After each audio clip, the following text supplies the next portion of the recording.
Ladies and gentlemen, welcome to the Shawn Walsh Show. And folks, we have a very special guest here today. A guy I've been hoping to get on the show for a little bit now, and I think many of you at home have been very interested to see this man come on the show. The man from CXWI Elliot is here on the show. Welcome, how are you doing? Thank you very much, Sean. Thank you for having me here. You're the first person on a podcast to get a chance to try and dissect this unbelievably odd mind of mine. So I hope you enjoy that privilege. Well, I wanna say I'm honored, but maybe I should be scared. I don't know. Well, a bit of both. I'm feeling a little bit of the same as well, so we're in the same boat. All right. So, all right, let's get things started. Let's roll right into the first question here. You know, very very nice and easy question that that I love to ask everyone because it's very interesting. How did this all begin? How did you one day decide, hey, I want to do this weird thing called call wrestling and do CXWI? How did the story begin? It started while I was in secondary school, where I was getting bullied like fuck, to be honest. So I needed something to try and escape that. And I was always a big fan of No DQ CAW and watching other CAW leagues like ICCW, DWA when they were still around. And I originally started out in 2007 with my first call league, which was called MCAWW, which, looking back, I didn't have a cap card at that time. So I was it was a camcorder call league, literally my camera up on a tripod recording the screen. So you could hear like the button presses and all that stuff.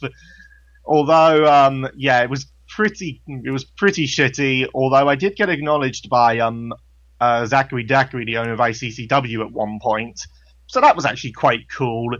But after about a year of MCAWW, it folded pretty much because of some of the backlash and pressure for me to try and get some kind of better recording method.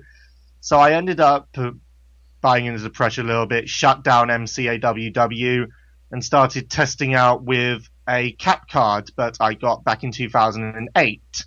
Which is a Dazzle cap card, which comes with the Pinnacle Studio editing program.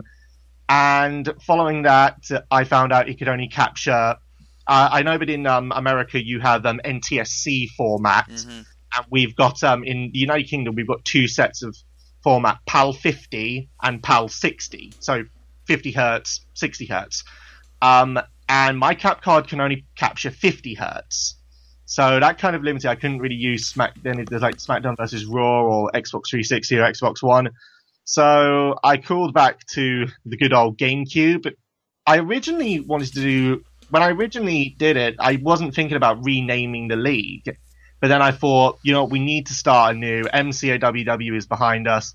It needs to be a completely new thing. And out of that, CXWI was born. I originally wanted to do it on Day of Reckoning 2, but Day of Reckoning 2 is actually a lot more limited in terms of CAW creating than Day of Reckoning 1. I always found Day of Reckoning 1 to have the absolute best create a superstar mode in any game any wrestling game I've played. So I put it on Day of Reckoning 1, and it's been going now nearly just about 8 years, I think. Wow. So that's how long it's been. And a few of those things jumped out at me because I've had this. I've either seen the same things or used the same things, such as the Dazzle. I remember that was my first capture device, because back, and you said that was like 2008.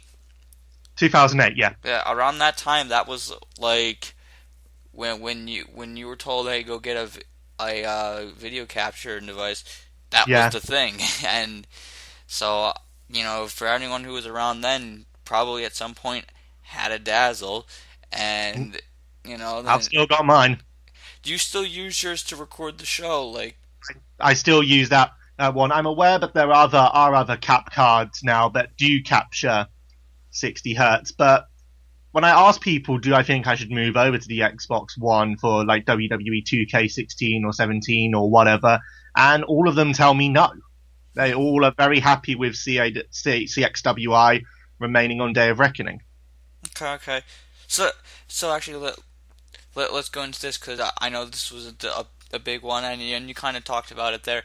But that's the big thing about CXWI, where it's different than like my show or COH or a lot of the other shows for the fact of what game it's on. Because I mean, some shows stay on old SmackDown versus Raw games or WWE games or whatever, but you're back on Day of Reckoning, so I mean, I know you just said like you ask people and they say to stay on it.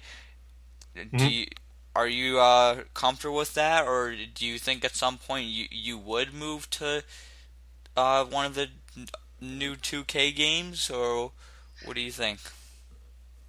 I am very comfortable with the good old GameCube. I'm very comfortable using Day of Reckoning, and I pretty much unlocked everything in the game, so there's nothing off limits. With don't get me wrong, I do like 2K17, and the thoughts do cross my mind sometimes. Hey, get another cap card, but then I look at the prices of the cap card, and I'm like, fuck it, never mind. Yeah, it's sort of a bit of a price thing right now. But I think even if I did have the money and bought the cap cards capturing 60 hertz, I still don't think I'd do it. Right. I absolutely love the Creator Superstar mode in Day of Reckoning. I mean, some of the CAWs that I've been able to create in them, U2, the attempts I made at Arbiter and Sabolba, I'd never seen anyone else try them in CAW, and I think only in Day of Reckoning could you create those kind of characters. Right. Well, that's cool that CXWI is a different game because it stands out, and then you're like, whoa, what's this? It's not like everything else, so it's always interesting, and the creation feature for the game is very good. Unfortunately, I never got to own the game, so it's nice to see it. But that's cool. And also another thing that jumped out is like, been around the here in call for a while now, because me and you, not that I can recall, up until maybe like last year, didn't really cross any paths or anything. But you've been around for a bit, which I think is awesome, and. With you around from the original shows, like, wow. You talked about some of the shows, but do you feel from the shows that were around me when you started to watch, how much do you think it's changed to how shows are now? That's actually quite a tough one, I actually have to admit. I'd say it ultimately depends on what kind of league you run. I think Zachary Decker even did the same thing on this, but you select your kind of style, like your CAW's fantasy or original, and then your commentary style. Are you a comedian or are you serious? Mm-hmm. And I think all the grittiness of the product. I think more people now. I think back when CAW began, there was an overemphasis on fantasy CAWs, and that was kind of the norm at that time. And as time has gone on, there's been more sort of we want originals. We want to see these people in CAW. And, look at people like Austin Yu has Ben Hopkins, Lester Barkley, Miss Motone, people like that, right, who are originals, and they are massively over in a lot of promotions, as opposed to the fantasy characters, which I still hold dear. So I feel like that is one of the areas where CAW has changed a lot, but it's now gone from less of a fantasy focus to an original focus. I think I'd say that's the one core thing that's changed since I started CAW nearly 9 to 10 years ago. Right. And one thing I find interesting, because I always talk about this with guys that have been in call for a while. Certainly when call was, I wouldn't say against start, but like when it was really hot early on, it was Yeah. very fantasy. It was fantasy call shows, and then Mm. it's moved to the original, and it still is a hot thing. Mm. But for a while there was like, if there was like a decline for fantasy cause shows, Mm. and a lot of it had to do with a lot of the old federations just kind of not being around anymore. But it seems like some of the shows have either come back or whatever. Do you think there is a potential for a resurrection, or maybe there already has been, for fantasy cause shows? Or Absolutely, I feel, but there's an opportunity for the resurrection of fantasy CAW, and what I do in my league is something that a lot of people consider quite risky, maybe a little bit naive, to do almost a complete mix, almost half and half, of fantasy and original. But I feel that that approach is, excuse me, is that's what kind of makes my league unique in some ways. That I try to put this emphasis on having a mix and and emphasizing both fantasy and original, which can be quite difficult considering the number of people. Because in a Day of Reckoning, you can get a maximum of 16 on a card, and then you can load from another card in the second slot, so you can get about 32 CAWs on 2 sets of cards, and I've got about 4 sets of memory cards on my for my GameCube for CXWI, as well as other things. I've got another thing coming up, which has been hot topic among CXWI on the base of operations, which is the group I have. But anyway, I'm getting off topic. But yeah, I absolutely believe there is a chance for a resurrection of fantasy CAW, but I think it needs the right kind of league. I don't think it should play to one of the things I do is I don't try to be like, I have Pokemon in my league, ooh, kid friendly. No, I'm not that kind of guy. I think a lot of people could probably tell that. yeah, but it's I'm certain interesting. that will come up later. So. Yeah, we'll get that in a little bit. But because that's certainly been asked. But so CXWI, because the fantasy will. I hope for the best. Even though I don't do a fantasy car show, I hope more come and more people do it. It's awesome. But CXWI gets started and things get going. I mean, now from the beginning, was that originally just I know, because I know now it's a mix. Was it always that, or when did you decide to bring original characters in? It started like when I ended MCAWW. I had a few originals in there, Okay. and I brought those over. People like one that comes immediately to the top of my head is Randy Lee, who at the time was known as Randy Johnson. He was an original in MCAWW. JSR was an original in MCAWW. Scott McShannon. I brought all of them over. So there were a few to begin with, but it was mainly fantasy focused when CXWI first began. And as time went on, I think it was about a year and a half, where Austin Yu has started contacting me about CXWI. And I really have to say, I think it's him that really sparked this uprising of originals in CXWI, and me making a more equal blend of fantasy and original. I think it was Austin that really got that started. Him contacting me and saying he'd like to get involved. All right. So Austin Uhas was the guy that got things started. Austin Uhas, who ever since then to this day, and keep going. He's been quite a big star over in CXWI and other call shows as well. But Yeah. specifically CXWI, that's everyone associates that as in a way like his home. That's where where he's at his biggest. Yeah, I've had a lot of people actually attack me on that, and attack me on how Austin Yu has how he's the big star in CXWI. And this is particularly many people probably know about El Navino, aka Dante, who he was once part of what we had called the YTA, and he didn't win it. But I had plans to bring him in, and when I wanted to bring him in, I suddenly got a massive backlash, and I found out some of the things that Dante had supposedly said. So I sort of left him out, and I was thinking all the time, I wanted to bring him in, but over time he then just started behaving like a complete and utter dick, to be perfectly blunt. Yeah.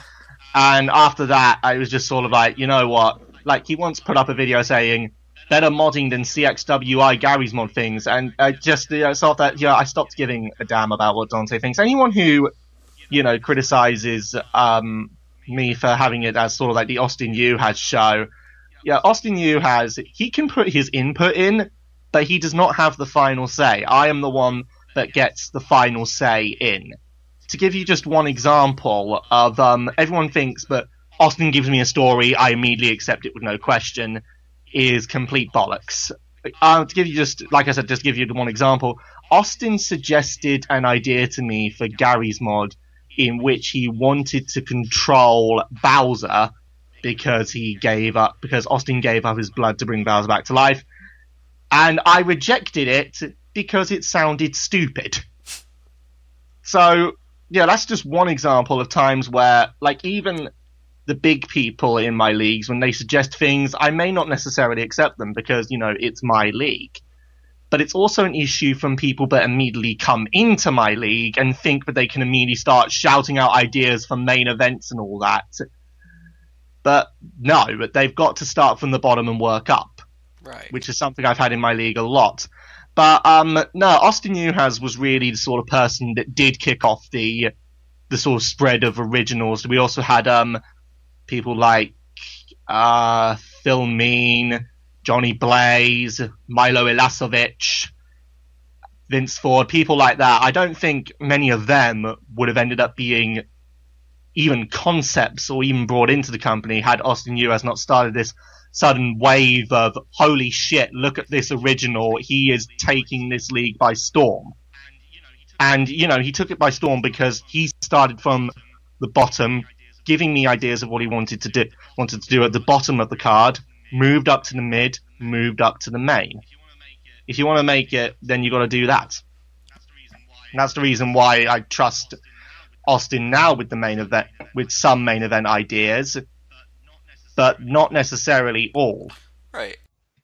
Just to make that clear. Yeah, and I understand that. Coming from, call owner to call owner, I understand it. Like, when you get a guy that's been there for a while, and it's okay to have trust.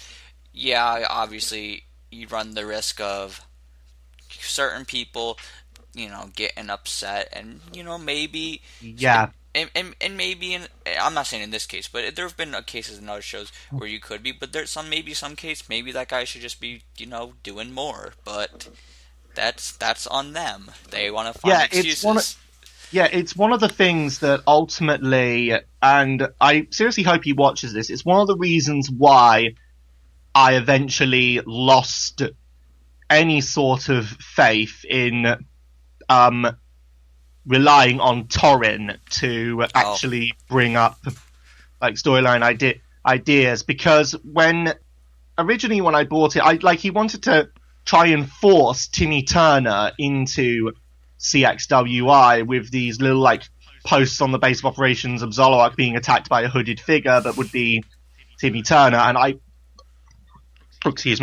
flat out said to him, I have no intention of bringing Timmy Turner into the league or pushing him anywhere near the main event. So what happened after that, it was then Austin who suggested bringing in Jessica Pink. Oh, man. Another one of Torrin's characters, and I decided I'd go along with it because I didn't know at first it was actually Torrin's character. I thought this was something that Austin had came up with, who was either a CAW he had made or a friend in real life of his who wanted to get into CAW. And so I went in, I brought her in and tried to give her a little bit, but ultimately it ended up just being a massive heat magnet, and it only got worse every time Torrin opened his mouth. And and Torrin never ever realized this, but I was trying to help him with the Jessica Pink character. Some of the altercations I made, but he didn't even want me to make. Say, for instance, there was one time he wanted to make Jessica Pink a stink face queen, and I'm just like, no, I'm not doing that. And then, of course, the whole thing of Jessica Pink.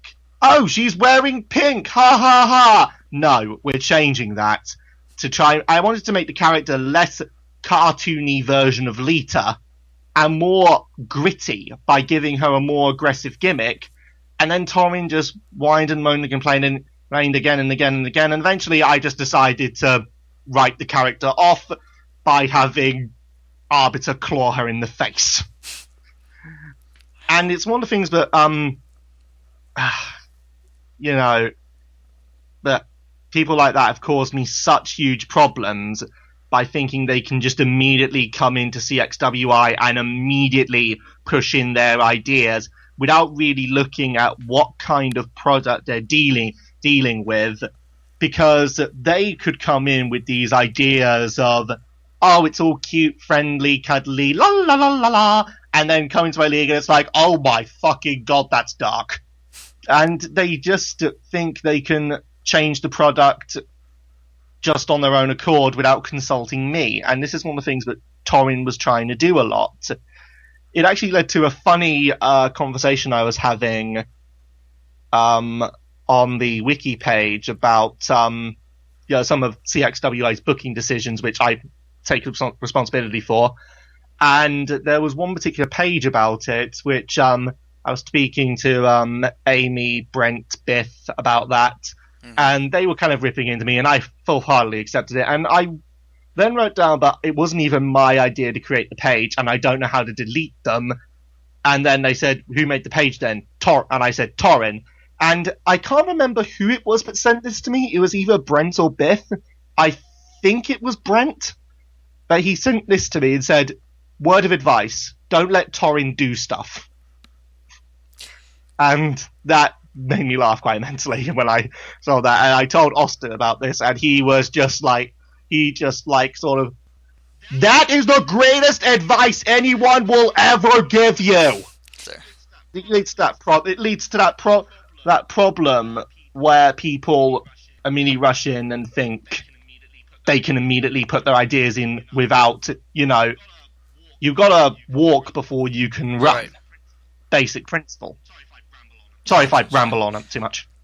Yeah, I agree. And hey, that's some good advice based on Torrin's past. And anyone who's watched the show knows, for the guys that you named, Biff and Bren and Amy and all these people, yep. Me and them don't get along. Never have, never will. Is that you and Torrin, or you? No. For the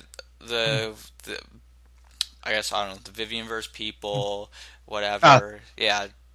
I mean, I'm not one of those people that goes, like, bounty hunting for them in 2016, but because I think that's just ridiculous. So you're about, like, so 4 years too late. Yeah, I personally, they've criticized my league on multiple times, and, they have perfectly valid points when they talk about some of the booking decisions that I've made. And, I even put once on the wiki page when they were talking about leagues with bad booking and cited my league. I solely just put in there, note from Ellibob 1, I admit a lot of this. So, they make valid points to me, and I do try to work on them. It's just a lot of the time it ends up getting lost in the madness of it all. Right. Yeah. Well, hopefully what the stuff they told you was constructive. Because obviously I know firsthand that not all their stuff can be constructive, and sometimes they just do things because they're bored, but hey, that's their lives, it's whatever. And when it comes to Torrin, you can't just go into shows and thinking you can do whatever, and then it's not just Torrin, there are other people as well. Torrin's just an example, and Torrin, and the thing is, I don't have like this huge disdain towards Torrin, but the thing is that Torrin, like, when you say that name, people listening are going to be like, "Oh God," because they know they. I said earlier about Jessica Pink almost having X-Pac heat, Yeah, and it's more so like it's not really so much the character; it's Torrin himself yeah. that almost carries this X-Pac heat with him. But it doesn't matter what you try to do with him; he's just going to stick his foot in it, and you're just thinking, "Oh, for fuck's sake!" Yeah, I remember. Yeah, eventually it just got to a level where I just couldn't deal with it any longer, and I had to write off his characters. And at the moment, he's blacklisted from CXWI, but I'm more than willing to let him back in if he changes his attitude and starts listening to alternative ideas and doesn't try to change them in the middle of storylines. Well, if he's able to do that someday, maybe he'll be back. But that's on him. Absolutely. Now I remember, just to wrap up this point here. I remember Yep. towards the end there. I believe it was Austin and Ben. Maybe at least they shared it. They were throwing these like petitions around to have Timmy Turner and Jessica Pink. I think it was like banned from Car or fired from CX, whatever it was. They wanted them, I believe, blacklisted from. So, they wanted to sort of like spread the word, but don't bring these people into your league. I remember that. And I was just like, oh yeah, I'll sign it. Yeah, I even advertised it on the wiki page, and a lot of people ask me why did I advertise it. Well, Jesus Christ, I've been drinking too much. It's because I wanted to see what people generally thought. A lot of people said that I was doing it just as a publicity stunt because I then had Jessica Pink win the women's title. So they're wondering, hang on, why would I be promoting a petition to fire her if I'm going to have her win the women's title? It's because I wanted to know if other people felt the same way, if it was just a CXWI thing, or was this CAW in general? Mm-hmm. Of course, eventually, it came the idea that I'd have and this was like after I'd captured the matchup where Jessica Pink won the women's title, but I saw this, so I couldn't really alter it at that point. But then, of course, I had her lose the title in rather glorious fashion, if you can call it that. Glorious fashion. Well, you know what they say? What's that? Glorious. No, I won't give in. I won't give in till I'm victorious. And what they got on that night, I think they will agree, it was glorious, and they will defend. They will defend. What the fuck am I saying? What the? Greatness. Those are some great words. I just drove a can into my skull, and I'm now just actually just bloody hell. I actually drove the point of the can where you crack open the can right into my head. Oh my. Oh my god. Be careful, no violence on the show. Come on. Sorry about that. I just couldn't believe I was bloody doing that. Sorry about that. It's okay. It's okay. You're forgiven. No, I'm not bleeding. Thank God for that. All right, good. No blood. We don't need the first person to bleed on the show. Well, there's always a first at some point. There's always a first. So if it wasn't you, I'm sure it happened with someone. Just a matter of who it'll be.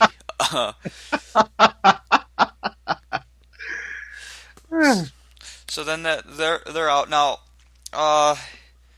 Certain guys from CXWI, since the last year and a half, about, I'd say maybe a little bit more, I don't know, have certainly got the attention of call fans outside of CXWI. One of those being Austin Uhas, Ben Hopkins, and then other one being The Mist. Miss Montone, yeah. Among other names, and whether it be because those guys went over and they joined Call of Honor and then joined other call federations, all these guys that have come over, is there someone in CXWI that, like, for people who don't watch CXWI but know who these guys are, Is there someone who did not make the jump that fans are missing out on? Like someone who is like on par as one of the best, but he didn't jump around like these guys did. I can't really think of anyone that like was stayed in CXWI, didn't like jump over to other leagues and do all that stuff. I can't really think of anyone who did that other than, I guess the only two that come to my mind are Emmy and Vince Ford. But then again, they were sort of unknowns in terms of their origin, if you know what I'm saying. Right. Alright, it's interesting. So a lot of the big names have gotten out there, which I think is great, because it helps everyone. Austin's in multiple leagues, Ben's in multiple leagues, Mist I've seen in multiple leagues, Lester Barkley was in multiple leagues before he came to CXWI. I mean, when it comes to signing people, I'd always like to try and go for people that haven't, because as far as I know, Austin wasn't in COW prior to coming to CXWI, at least as far as I know. He might have been, but I'm not certain. Lester was like the first person I could remember in which he was big in CAW anyway before coming to CXWI. And, of course, it's an absolute pleasure actually doing a lot of work with him. And he's still pretty big in CAW right now, so it's all the bigger and all the better. But you've got people that are moving between leagues and building up such a name. But as for people that have started in CXWI and remain CXWI, not gone to other leagues, I can't really think of any off the top of my head. Okay, alright. Okay. I think we'll jump into this one here. Go ahead. I was thinking of saving it for later, but I think because his name got dropped a couple times, and go ahead. I think you know where I'm going. And the people this to do with Brandon Wolf? Oh no! But we will get to Brandon Wolf. This one's heavier duty than Brandon Wolf. Okay. This is going to be about Lester Barkley. Okay. Okay. Now, let's just first state the facts. So Lester Barkley is currently in CXWI. Yes. He previously was in other promotions. Now there are promotions that he is also still in, but many of the promotions that he was in previously, he is no longer a part of. Is this the spamming fake accounts thing? Right. Okay. Now, I have heard about that. All right, we're going to talk about this now, because yes, I'm sure you saw there was a big backlash, very much a few months ago. Like it was like maybe a month or two after the news came out. That, and I was made aware that there were shows that were still using him, and some shows used it as a storyline. Some shows just ignored it and acted like nothing happened, and which I know offended a lot of people. It offended me because of what it was ignored, or that it was used as a storyline. Both. The storyline thing, I don't think that was you guys. I think that was as far as I know, I don't write these kind of things in the story. There are a lot of things I will turn into storylines, but that is not one of them. Because I remember in one show, I don't think it was you guys, but there was one show that he was a face. No, it wasn't you guys. I remember the show now. He was previously a face character, and then after this, he came back as a heel. And then, whereas it wasn't said what he did, it was like, oh, we all know what he did, and then now he was a bad guy, and it was we all know what he did. Wink, wink. Yeah, that's not me. I don't do that kind of. Oh, we'll change him to a heel, and everyone knows why. If I'm gonna have anyone become a heel, I won't just do it because of outside factors. I will have a factor inside CXWI that will determine that. And then also for all that he did, I didn't think it should be used as a storyline. And then also, but that was that show. But there was your show, and I know the Miss show, which is, I mean, I don't even know. It's active. It's not. It's something. I don't know. That had. It's been going on and off more than Paris Hilton. Yeah. That have Lester in the show now. Yeah. Now, obviously, I know everything that happened with the whole, Sonny Lester Barkley thing. I don't know how much you know, because, some people are like, hey, maybe CXWI just doesn't know.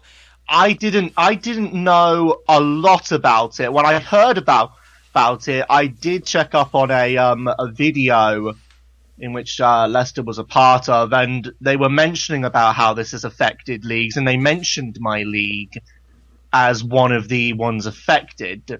But I must admit, I didn't really know a lot about. I knew the fake accounts. Mm-hmm. I saw them all the bloody time, and they're quite annoying. It just, it was annoying. At times they were actually kind of. At times I must admit they were kind of cutesy, but at the same time it was sort of like, okay, why the bloody hell are they doing this? Right. And I must admit, I thought at first, once again, I must admit this is one of the areas where I put it on torrent and got it wrong. I thought it was torrent at first. No, it wasn't torrent. There was a lot of people who were, because no offense to torrent, but when it was just like, originally, when it was just, okay, someone would use the fake accounts on YouTube videos, or they would go anonymous on Ask FM and send people stuff. And in the beginning, it wasn't really personal. It was just going after people. So it was like, oh, it could have been anyone. But then it started to get worse. Now, I'll ask this because before I say more into it. How much do you know besides the accounts? Because I know there's a lot of people who do know, so I won't. If you know certain things, I won't repeat it. Other than the fake accounts existing and then disappearing in the blink of an eye, and then, well, really, other than that, I didn't know a lot. I didn't know anything else. Okay, which is why I didn't really make that huge of a fuss about it. I must admit, I didn't really regard it. It just seemed to me that, it was just behaving silly, so, just brush it aside. Now, the thing is, had it just been the, account and the, and whatever, then it would have been enough to piss people off, but it wouldn't have been. So I can get a sense that there's a lot of unknown. So I'll try. Certainly in my mind, yeah. Yeah. So I'll try and help, because I can see if from your end you saw it as, oh well, they found out this guy just made a bunch of fake accounts and would just be upset about things and be like, okay, yeah, that's silly, that's stupid, but whatever. That's what it originally was, and that was one aspect of it. It became a thing of, Sonny is a guy who, at least for people who know him in COH, there are certain people who, before this came out, that really liked him. There were some people that I wouldn't. Maybe later on, it definitely was that there were people, which one of them would be myself, who didn't like him. But in the beginning, it was that we would be critical of him for his own good. Because I hate when people are critical of me for my own good. Right. So, and that's a good thing. I hate when people come in and they're okay, and everyone's like, oh, you're doing great.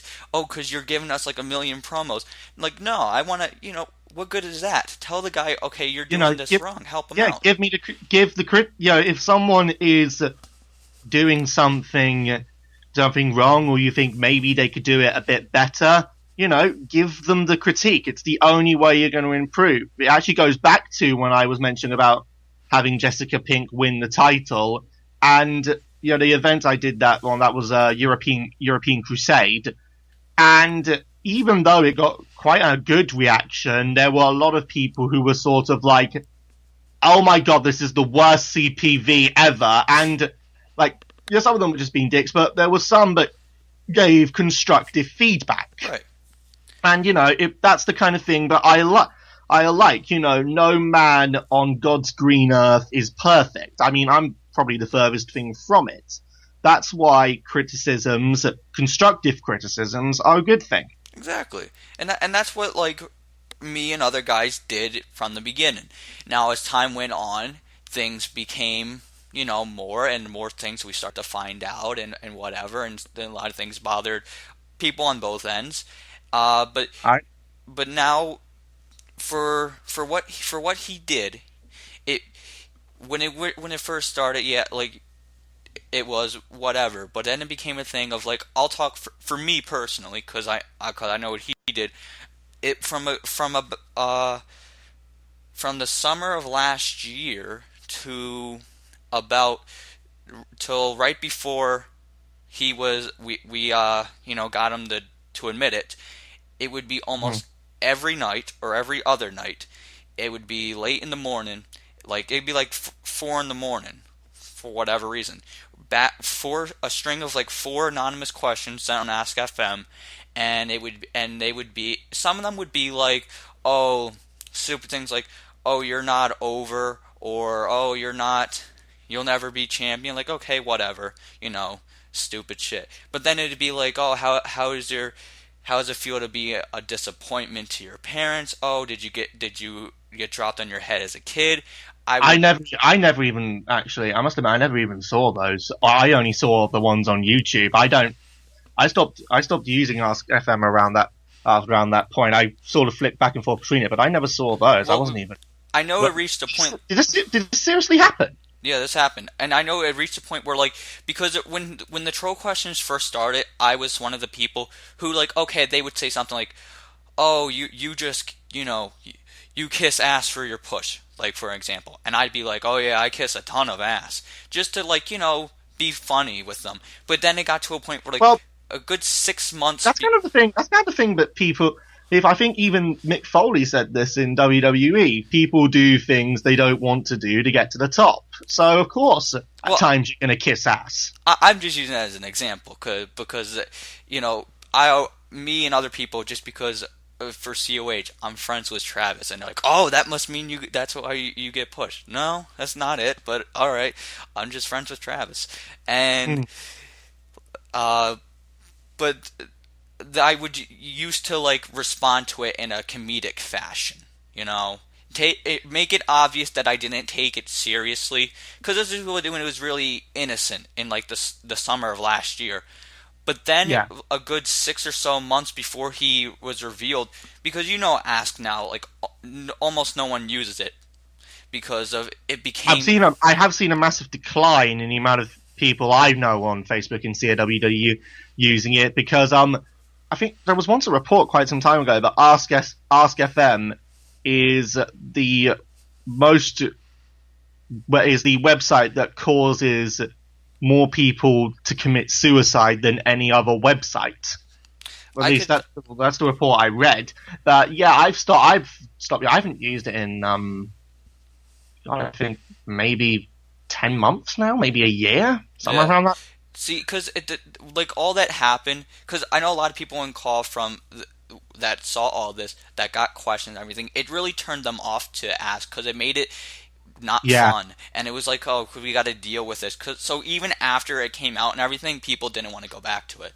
And but then but you know how you can, if someone sends you a question, you can reply to it, but if you don't, you still see the question, obviously. So what would happen is, I went, and I know other people did the same thing, a good, like, 6 months of not responding. But almost every other day there'd be a string of 4 questions sent, and it would be insulting and everything for months, which confused us, because like, if we were responding to everything, it'd be like, okay, he wants a reaction. And I'll admit, but I never got any of these the times I was on Well, Ask, and I you're think very lucky. the times where I was on Ask, I never saw any. It was just sort of like random, question of the day. What do you like, fish and chips or curry? And then like the occasional name your top 10 world champions, international champions, smack talkers, CAWs, and all that. I saw those, but I never had any sort of like, how does it feel to be an embarrassment to your parents? Yeah, well, you're lucky. I never had any of those. So the reason why you didn't do that, because in Sonny's mind, the people that he did go after, either he doesn't like or wronged him in some way, so that he would go after them. Me was because I was one of the people who was critical of him early on. Other people for other different reasons. Mine was a lot of like, oh, your parents disappointed you, whatever. Then he would also take, and me and other people as well, he would take pictures from our Facebook accounts. And like you can make you make internet memes and stuff like that. Yeah. And he would make them and he would send them to us, such as like I know. Are you serious? Yeah, Adam Jackpot. He like there would be there would be pictures of him online from when he was like 8 years old, and he would use those pictures and make memes to insult him and whatever. And it wouldn't be like call insults. It'd be like how he was a disappointment and and make fun of how he looks and stuff like that. Would do the same to me. What the? And that's just barely scratching Are you being serious? Yeah. This is what happened. Mm-hmm. That's the full story. Well, that's just part of it. That's just part of it. This is the part that I just thought this was just mucking around on. No, no, it's a lot. It's more. And from that it got me and other people that he did it to, quite upset. And because the thing is, like, and you know this, because you're a human. You get insulted. You can look at it and you can be like, okay, fine, whatever, and you ignore it. But once you see it so many times, and it shouldn't bother you. It's not the nicest thing to see, and so it gets troubling, and then it doesn't stop. So you want to try and stop it, but then he took it and he would take it to new levels.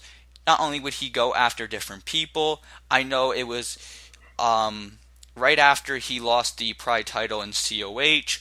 The things on YouTube, randomly COH would get like massive amounts of like, it would be like 15 dislikes, and there'd be like 10 comments from these fake accounts or whatever. And then Travis would start getting questions sent to him. Stuff would be said about his dog and stuff like that. Travis, at one point when we were trying to figure out who the Ask Troll was, because Sonny was one of the suspects. So how you can make a Facebook post and you can put it to only certain people can see it? Yeah, I have seen that, Daddy. So he did that as a test, and he made up a fake story, and he didn't. I wasn't even told about this, but the people who that came up with this idea, he didn't even tell him what the post was. And the post was that he lied and said that, like, that his dog had passed away, and he was sad and everything. And he put it for the people that were suspect of it. Sonny was one of those people. And within a matter of like 10 minutes, there was a comment on a COH video about the dog being dead. And then there was for Caleb Blair, Christian Edwards, whatever you want to call him. He's also previously worked as a independent pro wrestler. So what he did was, on his pro wrestling Facebook page, Sonny went on a fake account, and he went and he would message promoters and people who have worked with Caleb before, and he sent them a message saying not to book this guy, and went on this big thing. And he knows, because the promoter messaged him and was like, hey, I got this message, what is this? And for one, got him in kind of a little bit of heat for it. And also, when you're a wrestler, that's your living. So he was trying to stop him from making a living, from trying to get him to not being booked to wrestle. Uh, that's messed up. There was. What? Do you remember the doctor? From because you say like in DWA, and he's in CCL and COH, and he is innocent as anyone. He like anyone else, like you, even though everyone was innocent, but at least everyone you could look and be like, okay, we were critical of Sonny, rightfully so, but trying to look at it in his mind, and or you could look at it and be like, okay, they didn't get along or whatever. The doc did nothing, and what he did was messages was it ask I believe it was ask messages would be sent to the doc about his wife, his newlywed at the time, about how they're going to be divorced in 6 months, and all this kinds of stuff, and how his wife like does nothing, has nothing to do with anything, and when asked, if you remember, that Skype call went up when Sonny admitted to being the troll.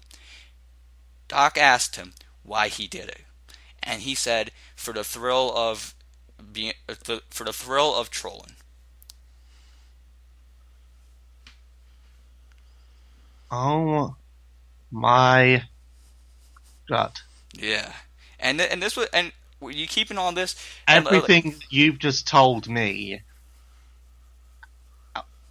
I'm still trying to process some of this in my mind right now. But this is actually the length it got to. This was stuff I wasn't even aware of. Mm-hmm.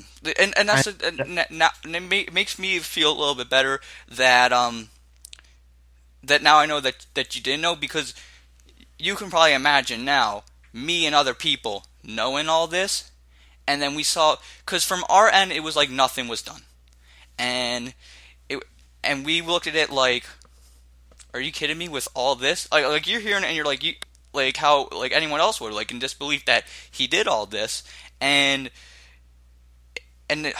all this stuff, and he lied to all these people for months, because he's been accused of it before he revealed it, but he would deny it and he would lie, and we would catch him on certain lies and everything, and that would be brought up in the Skype calls, and that's just the small details, but yeah, he did all this, and it's out there. He admits to it all in that Skype call. He admits to doing it. I know because of him doing it, it put me and other people for a while at friction with each other. So in a way, it almost messed up friendships with other people, because of like people like me. I was determined on finding out who it was, and also when he was saying that stuff, it wasn't a good time for me. So you've been there. When certain things are in life, when life is kicking your ass, when someone goes and insults you every day anonymously, it does get you to get angry. So I know I'm throwing a lot at you now. This is all, everything that you've just told me is completely new. I know that Sonny had said to me that he'd apologize for being a hold of the fake accounts, but he never really went after me at all. But to find out that he actually went to that for the thrill of trolling, and all this over call wrestling, like I genuinely now don't know if I'm. God, I feel like I've actually been completely in the dark on the true manner of all this. I'm actually. You can't see it on my face right now, but I'm absolutely flabbergasted. I am absolutely. I'm shocked. I am actually shocked that I'm hearing this now. I'm actually. It's still kind of, pinch me. Is that really how far it went over something like CAW?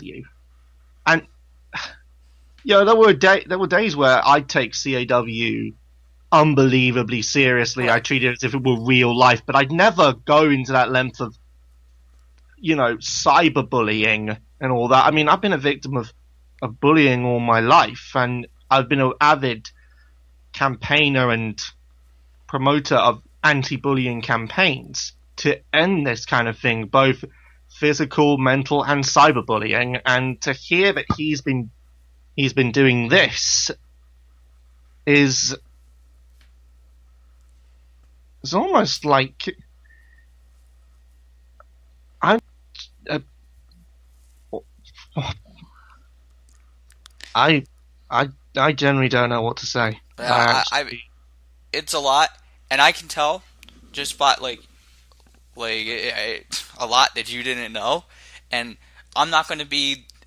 People are going to hate this, but I'm not going to be the person to go and all right, put you on the spot right now and be like, all right, do something, because that's just you're hearing us all right now, so you got to Yeah, think about it, see, let it sink in, and then if for you, if you want, I'm pretty sure this guy calls it are still there. If not, I could get them. But the proof there, he says it himself, and then all the other people would know that. But I all I think, can say is that at least he admitted eventually to doing it. well, okay, He shouldn't have done it in the first place. okay. Now let me reveal this. This is what he Oh, didn't. He oh didn't my God, admit. no. He didn't admit to it. He didn't have a come to Jesus moment and was like, you know what, guys, what I've been doing for the last year is messed up. It's me. I'm sorry. If he did that, everyone would be mad. Why did you do all that? But at least people would be like, all right, you know what? It's gonna be some time, but at least you realized you're wrong, right? What happened was, and in that Skype call, it shows he was added in. We presented all of our proof and everything, and we were how this is him and how things are looking weird, this is questionable, and then his certain reasoning for what he did, things that just didn't add up, and at one point he admits to it, but then and then someone in the call is like, are you admitting to it, or are you just saying that to get out? And then he takes it back, and then he later he leaves. But at one point when I was talking to him in the call, I tell him that I would hate to see what would happen, because when the whole thing happened with the job and all that kinds of stuff, uh, Yeah, there was a very high potential of getting law enforcement involved. Because what was going to happen was, because of everything that happened, we were going to get the accounts. We were going to get the account traced to find out who it was. We were going to go find out what we can do, and he could have been in serious legal trouble. yeah. And no one wants to do that, because that would be a long process, and there's nothing you really want to do. And that's why, in that call, I for like I said earlier, the stuff that he did to me, I was like, you know what? Somewhere in there's a human, and I was like, Sonny, because we're the same age, and I'm like, hey man, I don't want to see this happen to you. If you just admit it now, and you go and let us know, maybe someday you can make things right. But if you don't, and we have to go and do this, and we find out it's you, then that's it. You're done for good. And I remember even 2 months prior, me and another guy, Steve, we gave him hey, if you just tell us now, we'll work on it. But if we find out later on our own that it's you, then you're done. And he left the call, but then he messaged me 30 minutes later, and he was like, hey, I thought about what you said, and I wanted to tell you that it was me. He came back in the Skype call, and he admits it, and he says he was the troll, and that's when he starts confessing. So just to clarify, he didn't have a holy moment or anything. It was either he admitted it, or he was going to be in huge legal trouble. Jesus fucking Christ. Yeah. Oh, I mean, I knew about the fake accounts. I knew about them appearing on my YouTube channel. That was it. This is just... I think you can understand now why people got mad a few months ago. Because I remember you commented on one of the things, and it seemed like you were unsure of what's going on. I wasn't sure, but a lot of it just seemed like you're just like an outsider looking in. You were just like you didn't know, and like, well, why CXWI being brought up? What's going on? I was on the outside. I mean, I was trying to look not into a window. I was trying to look into a window through about 2 extra houses. So yeah, and that's why, like, and the thing is, the funny thing is, Sonny, like, I remember afterwards. Unfortunately, I had to leave when he came in and he admitted it. It's recorded and everything, but I had to leave. I had to go do something with my family, and. Yeah. But I didn't get to say my piece and say to him what I thought about everything and ask him questions. But I remember I messaged him that night, and I was just like, hey, Sonny, I don't know about tonight. It may take a little bit, but I do want to talk to you. Because I was like, you know what? I think I deserve to know. And it wasn't like I was going to go and just yell at him, although I probably should have. I just wanted to know.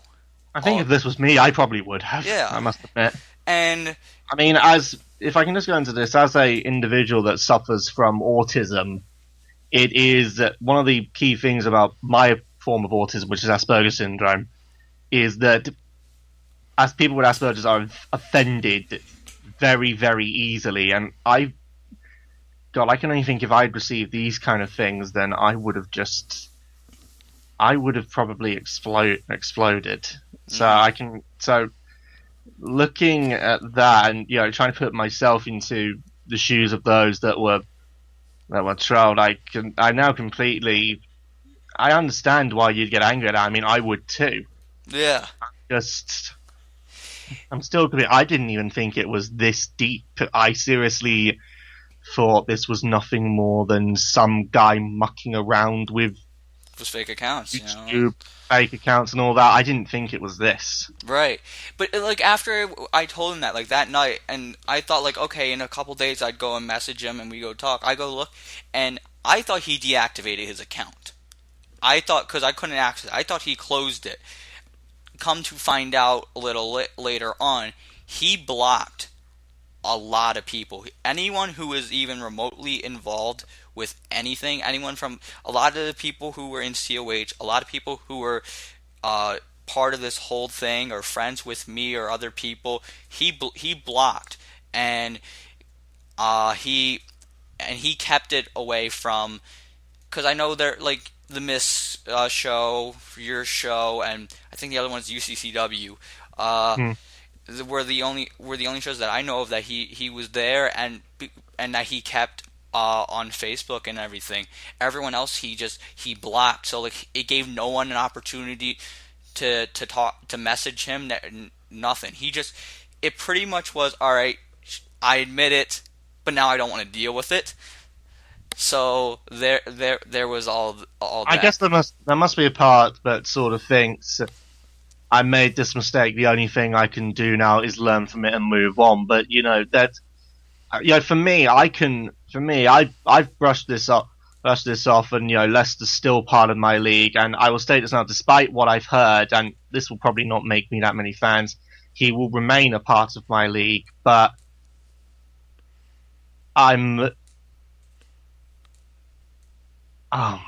that is just.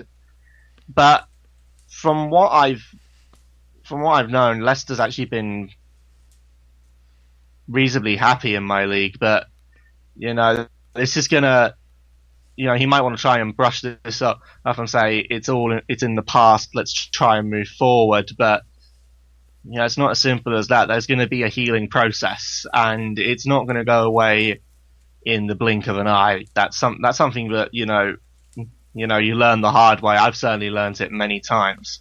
Mm-hmm. But you know, as I've stated just before and again, I know this won't be popular, but Lester is going to still remain a part of CXWI. But my overall impression of him is now completely different. I don't know if I'm going to look at him in the same light as I did before.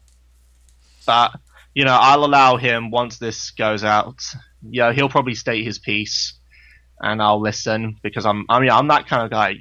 I will listen to the other side of the story. There's two sides to the coin. Mm-hmm. But going off what I've heard, my outlook on Lester has completely changed, and I'm now. This is a lot to sort of digest right now. It's oh my god. Yeah. I am generally in shock. I am absolutely in shock right now, but I've heard this. Right. Well, now, all right. So now that you know this, and it's a lot, let's look right before that, like in the months after it came out and everything, with people being mad and whatnot. Certain things that I've been told and others have been told that again, and this might have been just off of what the little that you had known about it. I don't know for sure who said this. I've heard. I've heard either it was you or Austin, but I don't know for sure.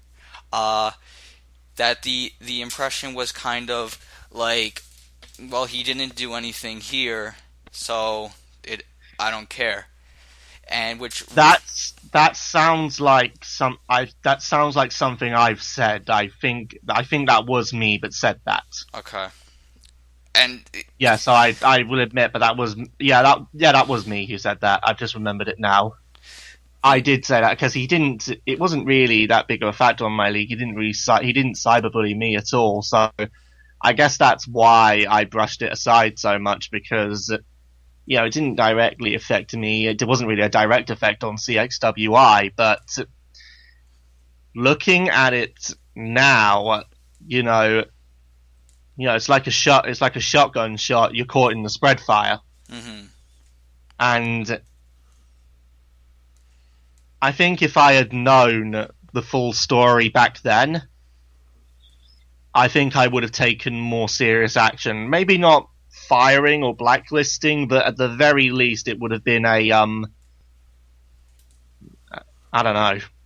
I know when I had Ben Hopkins on, and I talked to him, and I put him in quite the uncomfortable position, because he was the CXF. Difficult to do. Yeah, I know. He said that too, and he was like, and he because he was pretty much the first guy from CXWI to come on, and he had to explain this and certain things that he doesn't know and he can't really speak on, because it's he's not CXWI, he's Ben Hopkins, and he was just and he I know he said in his opinion when it happened that like he thought maybe at least a suspension should have come, and been like, okay, I think if I had known the full story, it probably would have been. Because that's my thing. Like, I'm not saying every show, although a part of me does wish that he was just gone completely, because that's understandable, right? But like, I understand other shows and and second and third and fourth and fifth chances and everything, but God knows how many I've given people. I'm just that kind of guy. I understand. I've done this. We've all done the same thing, and So my thing was like, all right, as long as action was taken, like if a show, like a lot of shows decided just to wipe their hands clean with them, even shows that because I know there were shows that weren't affected, but they were friends with guys that were, and they were just like, no. But other people, if it was just like, okay, we see what happened. It's not right. So what we're going to do, we're going to suspend him, and because then at least from us it would have been like, okay, that would have shown him what you did was unacceptable. We're not going to let you go, but you're going to have to do some fixing, and because that's why I think if it was a suspension or whatever, then it would have been fine. I also know there was an instance when the Skype calls got released, because the Skype calls weren't released initially because he admitted it, but they were released later once we found out that he was in other shows and not being punished for it. They were released, and I remember Travis. He went on other call pages to let everyone know. We obviously posted on the Call Shoot page and went on the Call Wrestling Illustrated, Video Game Wrestling Network, and posted on these pages. I think he posted on. I think he posted on mine as well. He did. I think if I can. He posted it on the CXWI page, and as the story goes, not only did the post not go up, but he was booted from the page. I don't know who booted him. That I don't recall. That I don't recall at all. I don't. To be honest, I think only once have I booted someone from the page, and it was to do with a misunderstanding. Mm-hmm. I immediately let him back on. But it's actually more of a personal matter between them and the other individual involved, so I won't go into that in big detail. But no, that's the only time I've ever booted someone off. I mean, look, I'm trying to think who. Like, I'm not accusing you, because obviously I don't know. I just know that he was on the page. He posted that he was removed from the page. So obviously it would have to be one of the admins. I don't know if you have multiple admins, then we do have multiple admins. Okay. Yeah. So then again, I'm not saying it's you. So one of your admins, and I know also when I brought it up to Ben, he acknowledged it, and he knew that it happened, and he didn't think it was right, like anyone else, because it's like silencing someone, because it was like, all right, listen, we put out there like, all right, if you don't listen to it, get your own opinion on it, and then decide accordingly. But it was almost like, no, we're silencing it. It didn't happen and all that kind of stuff. So it rubbed a lot of people the wrong way. That's not the intention at all. I mean, this isn't the sort of thing you shrug under the carpet. I mean, we're not WWE here. Mm-hmm. But no, this was actually I don't ever recall him actually being removed from the base, to be honest with you. So yeah, that again is news to me. So I think I do remember him posting it, and I remembered giving it, and I remembered looking through some of it, but I don't recall him being removed, to be honest. But I mean, I don't know. But like I said, I've only ever removed one person. It was a misunderstanding, and I immediately allowed him back on. So that's awkward. That's actually really awkward. Well, hopefully, I mean, at the very least, for your sake, because obviously anything that happens with a show, it would go right to you, like how it would for anyone else in any of their show.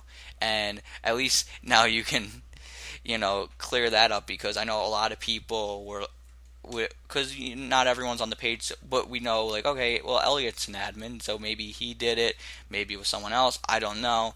But hopefully for the future, for not just CXWI, but any page, if something like this happens, don't silence someone. Just let people. If they disagree, they disagree. Just let them, see it and get their own opinion. But yeah, like I said, when this came out, I was almost completely in the dark. So I brushed it aside, not because I didn't care, but because I barely knew anything about the true nature of it. Mm-hmm. And this is what particularly shocks me now, learning how deep and how personal it was. So this is a lot to actually digest, I must admit. Right. I'm actually going to quickly I'm gonna double check something right now. I'm gonna check if you say it was Travis who Yeah. posted that. Yeah, I'm gonna quickly double check on the group, on my group, the base of operations, and check if he actually is in there still. No, because I'm pretty certain that he is. I'll just do a. Let's see. Search this group. See.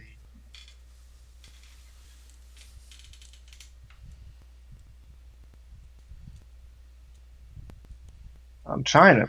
Oh,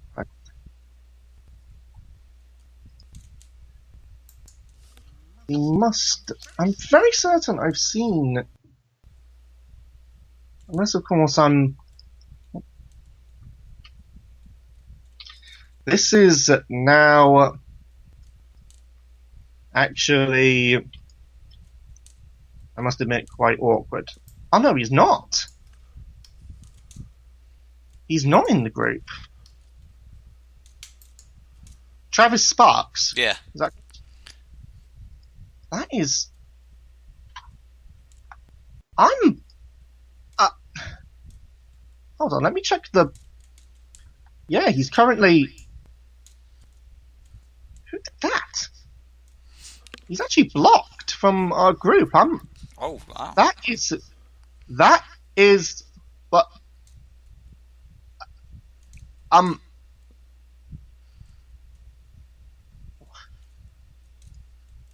I generally don't know what to.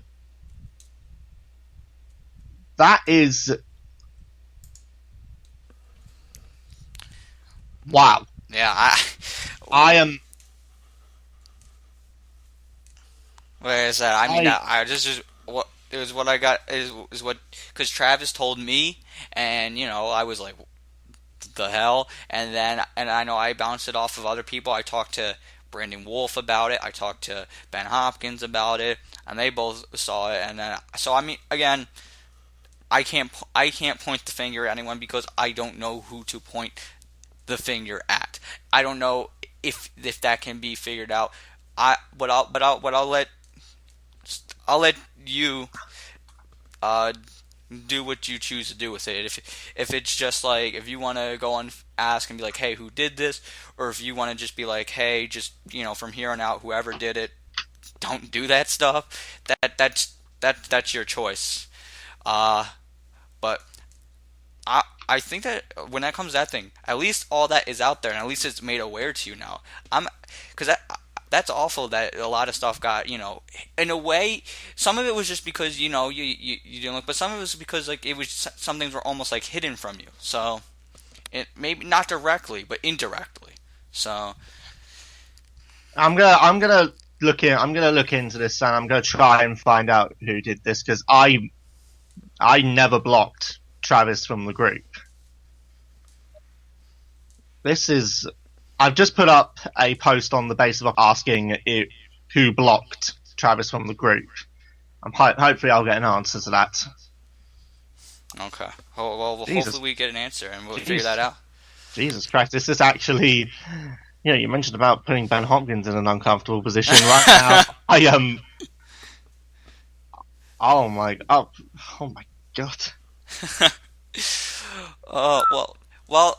What I'll do is... Alright. We'll shift here while we, I guess, wait for that and, hopefully figure that out. We'll move on from that because, we hit everything there and I think I've shocked you enough. Yeah. Alright, now, let's talk about... Man, I wanted to go to, like, a nicer thing, but there's still some big things. Yeah. Alright, let's talk about Brandon Wolf. Oh, fuck. Right. Yeah. Okay. Because you did make a post about it, and I saw it, and I liked it. I really liked how you said everything, and I was like, wow, you took it really well. Because Brandon Wolf, he spoke his mind, and he, and that's what the show is. You speak your mind. Whether people like it or not, you do just that. And I thought, and I know others thought you handled it really well. Is there anything that you would like to say about what Brandon had to say?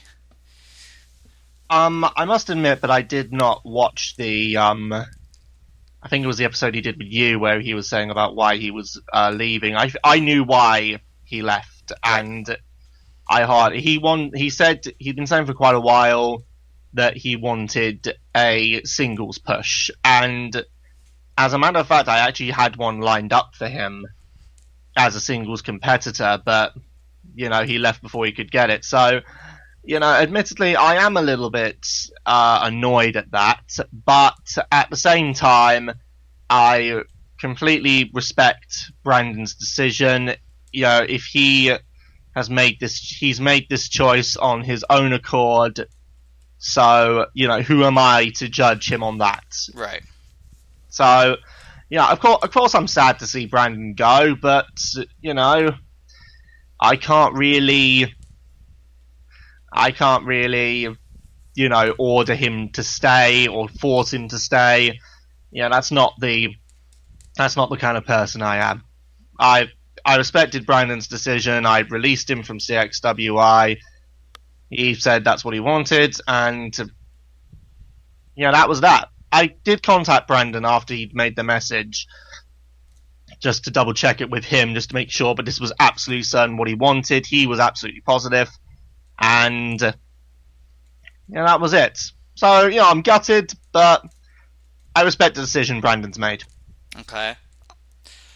And hey, it always leads to future opportunity. Maybe there's something in the future. It ends.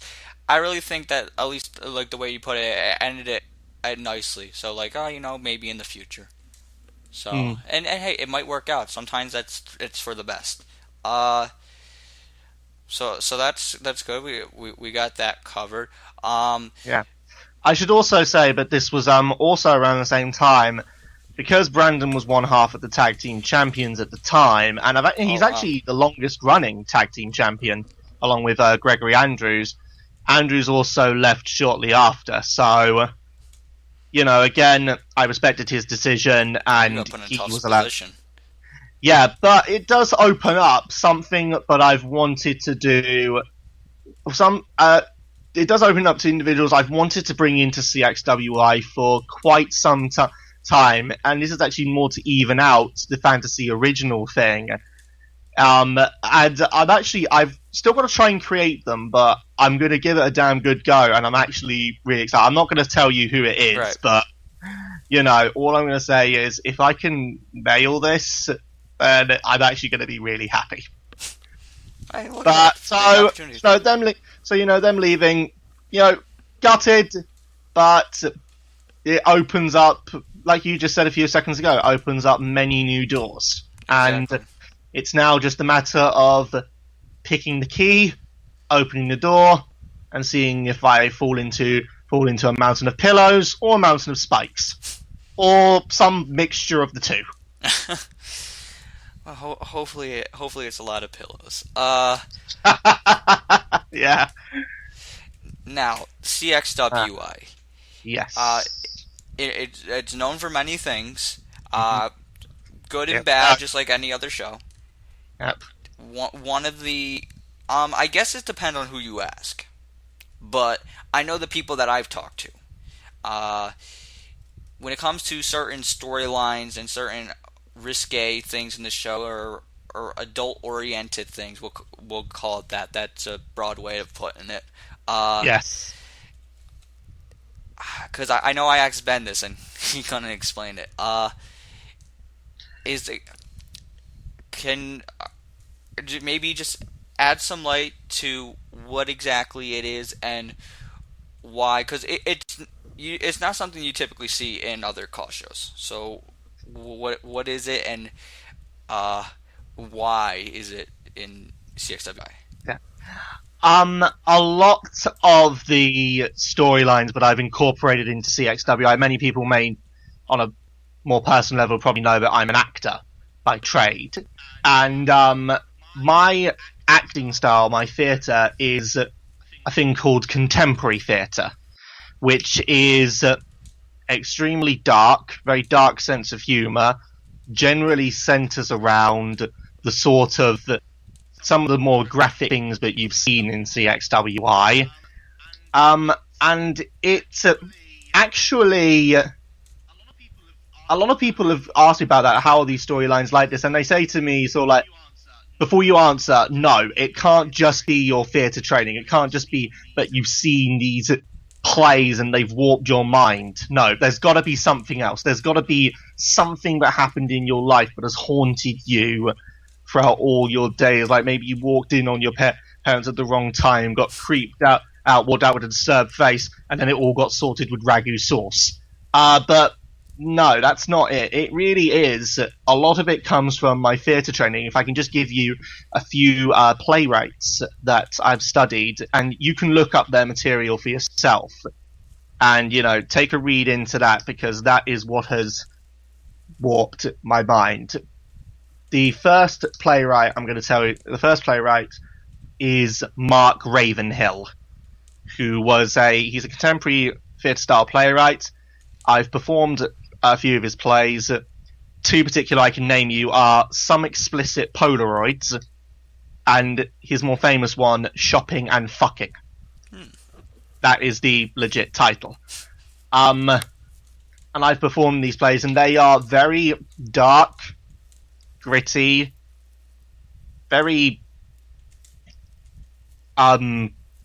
Creole, if we use the phrase. And that was sort of where a lot of it had stemmed from.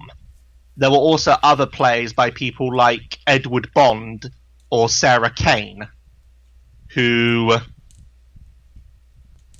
also inspired some of the work that I've done in some of the more graphic storylines. And this is the sort of thing that I studied in both college and university. And it warped my mind in sort of thinking that, you know, that's very different. It's very, it's very dark. And, WWE is orienting itself and being so kid-friendly. So why don't I try to be the complete anti-WWE by doing this? I do admit now, looking back, that maybe the choice of storyline to go with was not the best one to choose. I do openly admit that. But at the same time, it gave something different to what I was doing. Although, once again, as I've said, looking back, it maybe wasn't the best choice. So hopefully that brings some light onto it. Yeah. All right. So let's see now. I think what we're going to do is we're going to go to the name association, because I think we hit the main points. I think I threw enough at you. So we're going. I told you prior to this, when you asked if there's anything I wanted you to talk about, and I said surprise me, and you have. Yeah. But just another thing. A lot of the storylines in CXWI are based upon one of two things or a mixture of the two. They're either based upon people I know, so that can hopefully give you a bit more insight as to how creepy and messed up my mind actually is.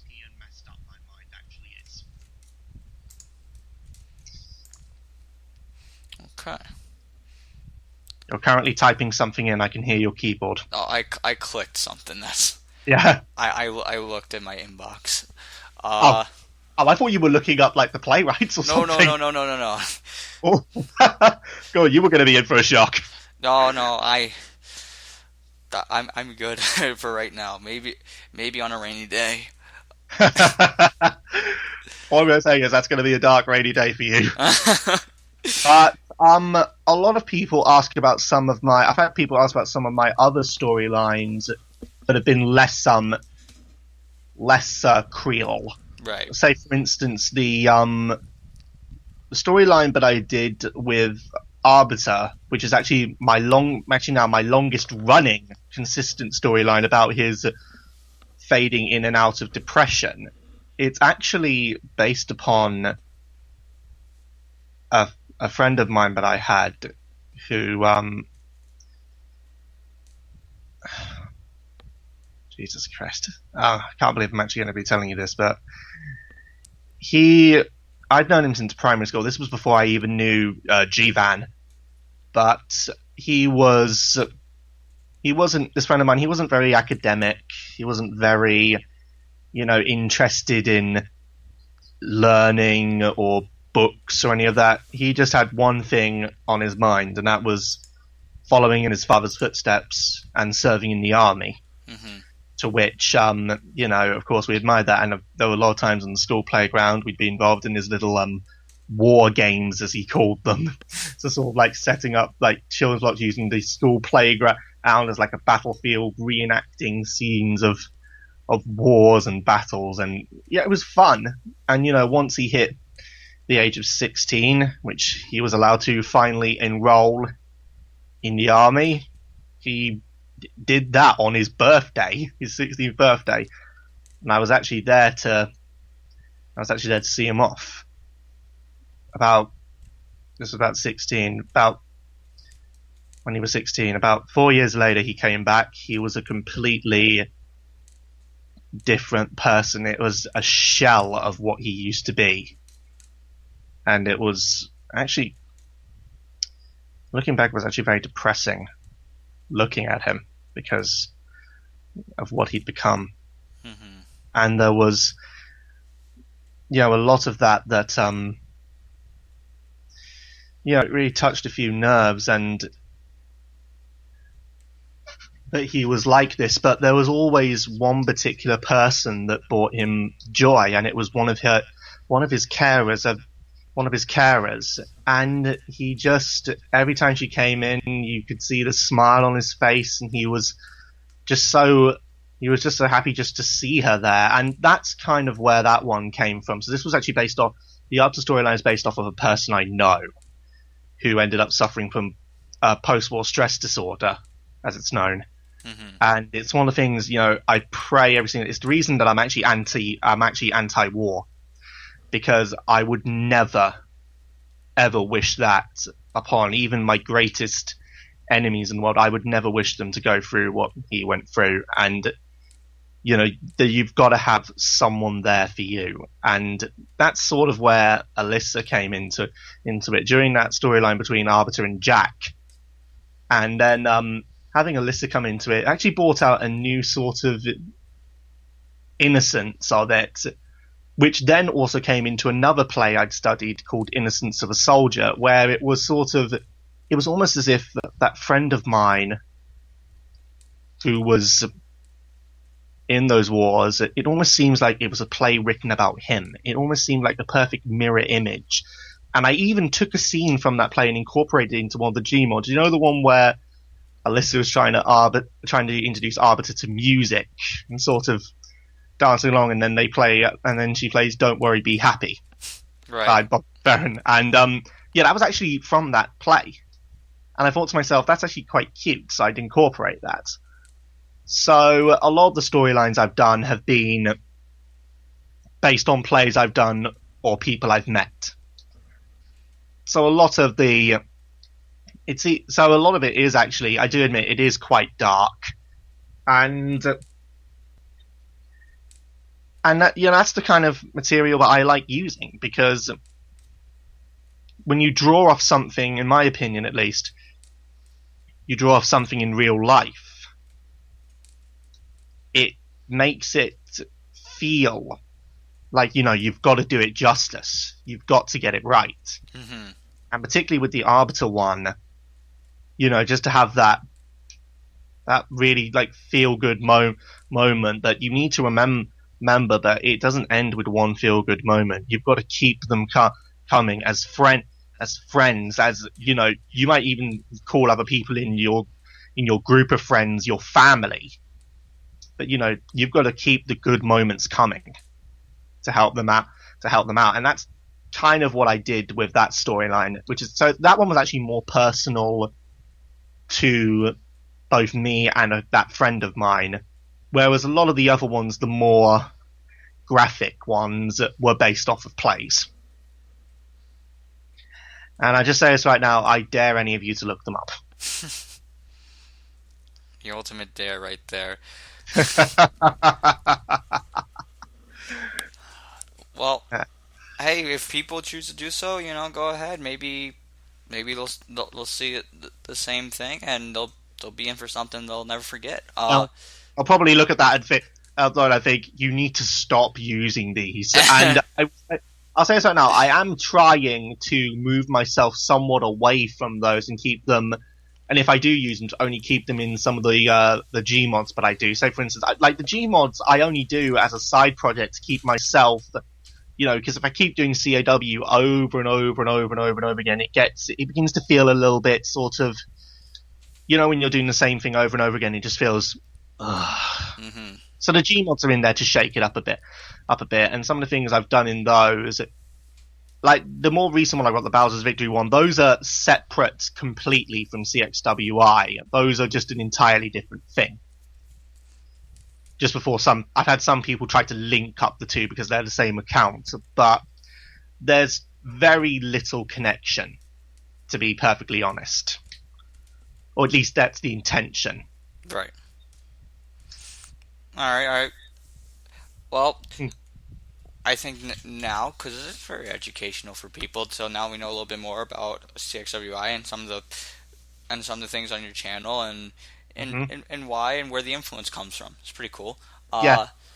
Now let's move to my favorite part of the show, Go ahead. Which is the name association. I'll say a name, right. give a few words. Any words that you want. We'll start off with Austin U. Hawes.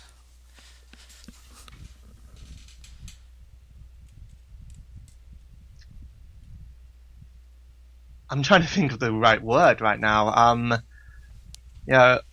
Austin U has. I'm gonna go with speeding bullet. Okay. The reason why I use that one is because you just give him some. If he hasn't any idea, he will just go straight in. He won't, hesitate for 1 single second. He will go straight in there. So I guess that's one. So Austin U has. I'm gonna say speeding bullet. All right. The Mist, Miss Mistone. Miss Montone. Quiet Ninja. Quiet Ninja. Oh man.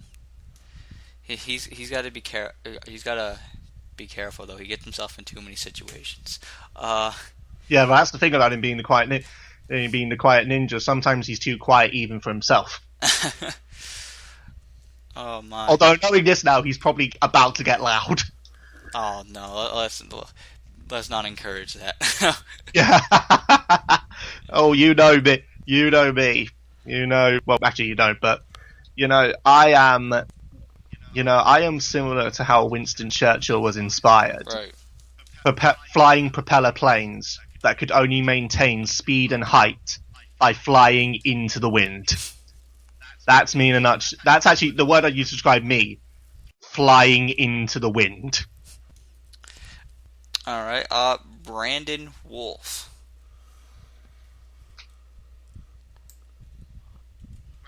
Brandon Wolf.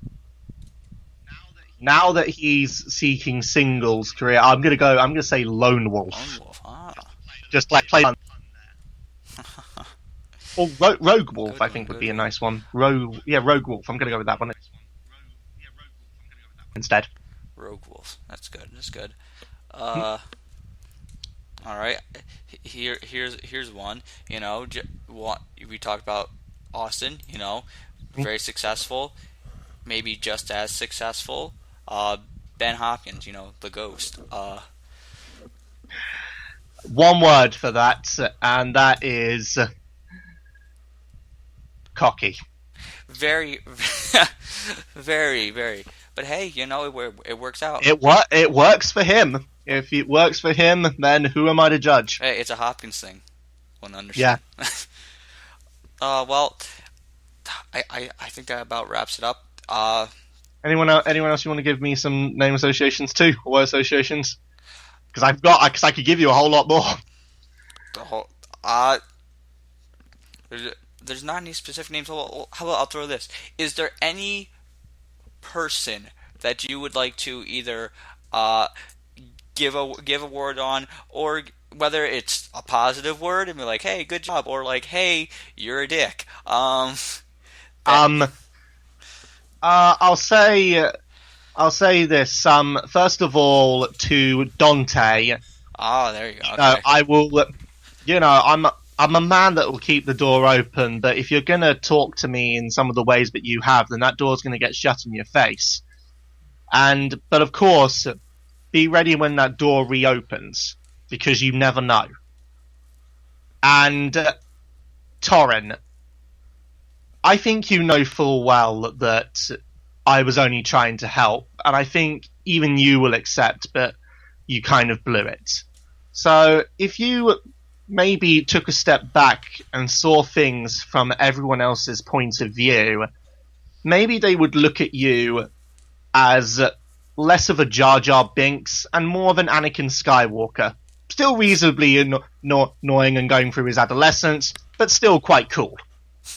So just step back and look what others have to say, and don't try to, you shouldn't try to force someone down our throats. Roman Reigns. But, because you're going to get that problem. And maybe look at other individuals in CAW, particularly in your leagues or any other, that you think, maybe it's about time I pushed him into the spotlight. Because that's actually what I wanted to do with Brandon Wolf prior to him leaving. So, I hope that those people, I hope particularly that, once again, as I go back to the point I made, I think near the beginning of the show, if you want to come into CXWI and give me your input, then, I'm open completely to that.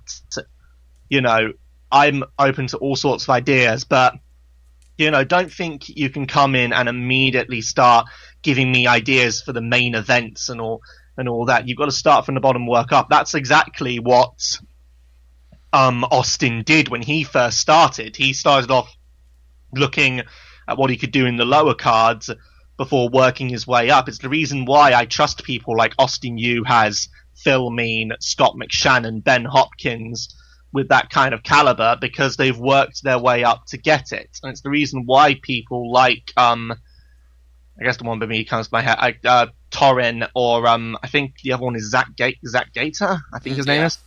Yeah, but, if you want to put your ideas in, I'm completely open to them, but, like I said earlier, you got to walk before you can run. And that's the very core of it. You've got to start at the bottom and work your way up. Give me an idea, and if it works, I'll think, okay, can you give me another one? You give me it works. Okay, one more, it works. Okay, I'm going to try and ask you, can you give me any ideas for the mid card? And if you can keep doing that the same way how Austin and Phil, Ben, Scott did, then, I'll trust you a bit more with main event booking. But you've got to make it there first. So that's just anyone who wants to, if you have ideas, lay it to me. But don't immediately think you're going to get suddenly sort of like, you're new, you have an idea, let's do it. That's not how it's run. Of course not. Well, hopefully people, when they come in, they don't make the same mistakes. Hopefully they're like smartened up, and they go up the chain of command, because that's how you got to do it in everywhere. So absolutely. But again, thank you for coming on the show. For a long time, I wanted to have you on the show. I'm very glad that both you and the people watching this have had a chance to maybe dissect how my mind works. And I've got a feeling there's going to be a lot of discussion, sort of like, what did he mean by this? What did he, did he really mean what he said there, and all that kind of thing. Believe me when I say, I've got no reason to be insincere, because that's not in my nature whatsoever. But, if anyone wants to question me any further on this, they know where I am on Facebook, they know where I am on YouTube. In some ways I'm opening the door to it even just by coming on this program, but, that's the whole point. I think, an open an open community is a heck of a lot better than one that remains isolated in 1972. Yes. And before I just say this one last thing, if I don't mind getting into the subject, America, Clinton, or Trump, you're still going to be fucked. Hey, I agree with and that. We're talking, and it's coming from a country that's choosing between May or Corbyn. So we know what it's like to be in the shit as well. And that's coming from a Labour man, by the way. Oh, the destruction of politics everywhere in the world. Well, folks, you see, it's chaos there. Let's just keep this thing called Call fun. All right, God. So thank you for coming on. Thank you guys out there for listening. Hope you guys learned some. If you guys want to, hit up me or Elliot, you do just that. See you guys next time. Stay cool, CIW.